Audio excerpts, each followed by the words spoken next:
कि अब से 10 साल पहले 20वीं मीटिंग स्टेट मैरिज होम में हुई, लेकिन तब में और अब में एक फर्क है, समाज विरोधी नहीं है, ना हमारी पार्टी समाज विरोधी है। आपको बताना चाहता हूँ, यही समाजवादी पार्टी है जो आज आपके बीच में वोट मांगने के लिए आ रही है। और वो फर्क है कि आपके अंदर मुझे आज जीत का आत्मविश्वास नजर आ रहा है, एक ऐसा उत्साह नजर आ रहा है। बहुत बहुत स्वागत है द प्रिंट में। मेरे साथ अभी फिरोजाबाद से भारतीय जनता पार्टी के जो उम्मीदवार हैं ठाकुर विश्वदीप सिंह जी, वो हैं। हमसे जानेंगे कि इस सीट को लेकर क्या चर्चाएं यहाँ पर चल रही हैं और चुनाव का माहौल क्या है। सर बहुत बहुत स्वागत है। किस तरीके से कैंपेनिंग आपकी चल रही है फिरोजाबाद सीट को लेकर? धन्यवाद। कैंपेनिंग बहुत अच्छा चल रहा है और कैंपेनिंग अब अंतिम चरण में पहुंच रही है जी।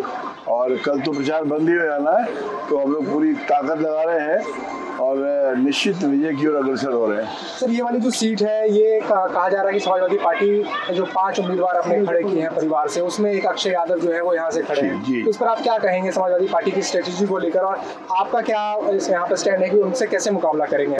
क्योंकि समाजवाद की परिकल्पना तो हमारे डॉक्टर लोहिया जी ने की थी, आचार्य नरेंद्र देव ने की थी, वैसा समाजवाद तो अब कहीं है नहीं।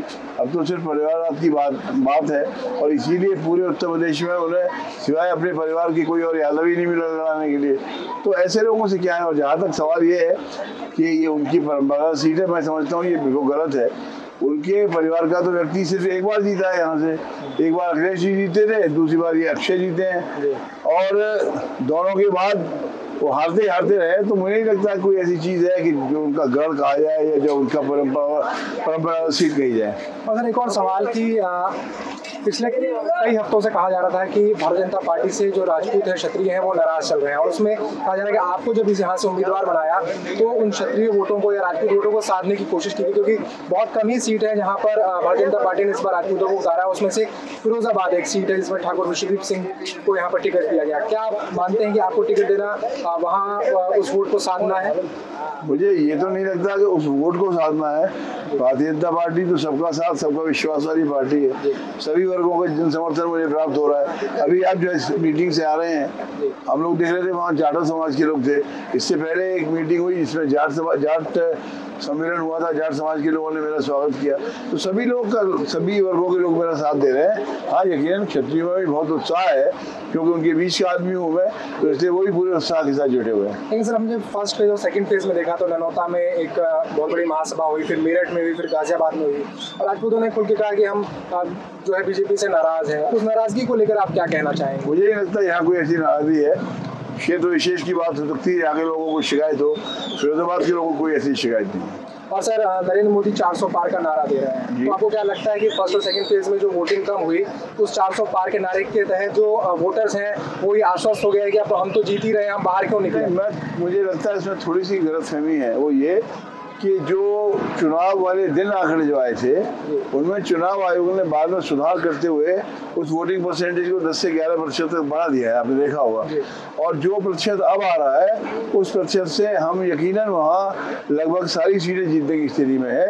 और अगर हम वहाँ सारी सीटें जीतते तो 400 पार का लक्ष्य कोई बड़ा लक्ष्य नहीं होगा।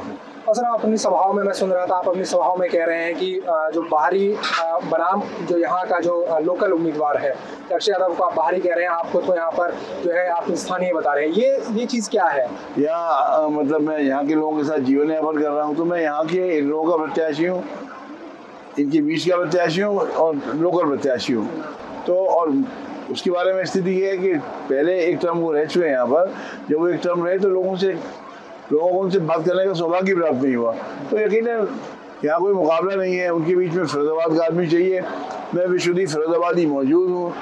अगर वो नोएडा वाले होकर समझते हैं कि उनको जन समर्थन मिल जाएगा तो इससे बड़ी खुशफहमी कोई और हो नहीं सकती, और उस खुशफहमी में जिंदा रहे, मुझे कोई एतराज नहीं है। तो सर आप किन मुद्दों को लेकर जनता के बीच में जा रहे हैं? यहाँ के क्या भारतीय जनता पार्टी के पास बहुत सारे राज्य स्तरीय, देश स्तरीय मुद्दे हैं जिनके ऊपर हमारे प्रधानमंत्री जी ने, जिनके ऊपर हमारे पार्टी अध्यक्ष ने अपना विजन प्रस्तुत किया है। जहाँ तक फिरोजाबाद की बात है, उसमें मेरा भी बहुत स्पष्ट विजन है और मैंने एक विजन डॉक्यूमेंट जारी भी किया है।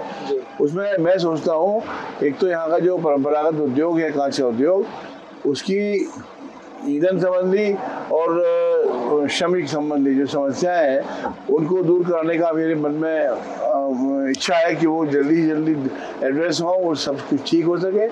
एक मेरा सोचना है, ऐसे ही वो फिरोजाबाद भी आ सकते हैं यदि हम उसमें थोड़ा सा विकास कर सके तो मैं कोशिश करूंगा कि फिरोजाबाद और हमारे जो महापौर है उनके साथ मिलकर मैं प्रयास करूंगा कि केंद्र सरकार से भी उसके लिए कुछ बजट हासिल किया जाए जिससे जल्दी से जल्दी क्षेत्र का विकास हो सके। और सर मेरा एक अंतिम सवाल होगा, पिछले 2 दिन से मैं फिरोजाबाद में हूँ, यहाँ पर कई कांच व्यापारियों से मैंने बात की जो इस उद्योग में लगे हुए हैं। उनका ये कहना है कि हर बार नेता जो है उनसे ये वादे तो करते हैं कि हम कांच उद्योग को बेहतर बनाएंगे, उनका कहना है लेकिन ईंधन की समस्या है यहाँ पर और भी बहुत तरीके के जो हमें इंसेंटिव नहीं मिल पाते हैं। उनका ये भी कहना है कि सुप्रीम कोर्ट में मामला बार बार चला जाता है, सुप्रीम कोर्ट ही यहाँ पे मॉनिटर करता है सारी चीज़ों को, क्योंकि यहाँ पे जो है ताज ट्रेपेजियम जोन है, तो यहाँ पे सांसद क्या करेगा आखिर। लेकिन आप अपने विजन डॉक्यूमेंट में इसका जिक्र करते हैं, तो आप आप अगर सांसद बन जाते तो क्या आपके पास संभव होगा इस चीज़ को जो है ब्रेकआउट करने का? कृष्णकांत जी, आपको शायद जानकारी नहीं है कि मैं खुद एक कांच की फैक्ट्री चलाता हूँ। मैं ग्लास इंडस्ट्री से ही हूँ और ग्लास इंडस्ट्री की समस्याओं से रोज जो 2-4 होता रहा हूँ। गैस की क्या समस्या है, श्रमिक की क्या समस्या है, इस सारी समस्याओं से मैं पूरी तरह से अवगत हूँ। और कोई आदमी ऐसा नहीं चाहेगा कि वो अपनी ही पीर ठीक ना करना चाहे। ये मेरा खुद का दर्द है, इसलिए मैं समझता हूँ इसको कैसे ठीक किया जा सकता है। और आप यकीन मानिए कि लोग आते रहे जाते रहे जिनके पास वक्त लगे यहाँ की इंडस्ट्री के लिए, मैं वो हूँ जो यहाँ की इंडस्ट्री से हूँ, इसलिए मैं इसको बहुत जल्दी करके दिखाऊंगा। तो सर बहुत सारे लोग ये सवाल भी पूछते हैं कि जब फिरोजाबाद सीट तय होने के लिए कौन लड़ेगा यहाँ से, उसमें आप रेस में नहीं थे, तो कैसे आपके लिए तय हुई? आपको कैसे पता चला, किसका फोन आया आपके पास कि अब आप यहाँ से उम्मीदवार? भारतीय जनता पार्टी विश्व की सबसे बड़ी राजनीतिक पार्टी है, सबसे बड़ा जन आकांक्षाओं को पूरा करने वाली पार्टी है और सबसे ज़्यादा जनता के बीच में जन समर्थन जिसका है वो ऐसी पार्टी है। उनका अपना नेटवर्क है, उन्होंने देखा यहाँ से कौन प्रत्याशी अच्छे से लड़ सकता है, उन्हें लगा कि मैं एक अच्छा प्रतिनिधि साबित हो सकता हूँ, इसलिए उन्होंने मौका दिया। मैं आभारी हूँ नेतृत्व का कि उन्होंने मुझे ये अवसर दिया। और ये बात आप सही कह रहे हैं कि मुझे देर से मालूम पड़ा, 17 तारीख को दोपहर को मालूम पड़ा, उसके बाद से मैं प्रचार कार्य में हूँ, जनता के बीच में हूँ। और सर जो अक्षय यादव है वो कह रहे हैं कि इस बार चाचा हमारे साथ हैं, पिछली बार चाचा नहीं थे तो 92,000 वोट उनको मिल गए, तब चाचा साथ है तो उनके वोट भी हमारे साथ आ जाएंगे, इसलिए हम जीत जाएंगे। आप कैसे देखते हैं? अगर वो इस खुशफहमी में जिंदा रहना चाहते हैं तो उनको 7 तारीख तक तो जिंदा रहने दीजिए साहब। चाचा उनके साथ है, चाचा उनके साथ है, लेकिन चाचा के होने से फर्क क्या पड़ता है? जब चाचा उनके साथ है लेकिन पिछली साल उनके साथ बुआ भी थी, अब बुआ उनके साथ नहीं है, बुआ जी उनके सामने लड़ रही हैं, तो चाचा आते हैं बुआ चली जाती हैं, तो कितना नुकसान होगा इसको आप देखिए। तो आप इस उम्मीद में है कि 400 पार हो जाएगा जो प्रधानमंत्री ने लक्ष्य रखा? मैं उम्मीद में नहीं हूँ, मैं आत्मविश्वास से भरा हुआ हूँ। मेरा दृढ़ निश्चय है कि ये होने जा रहा है और इस बार फिरोजाबाद ऐतिहासिक जीत हासिल करने जा रहा है। आप देखना है फिरोजाबाद के 5 विधानसभा क्षेत्रों में एक ऐतिहासिक जीत का माहौल बनने वाला है।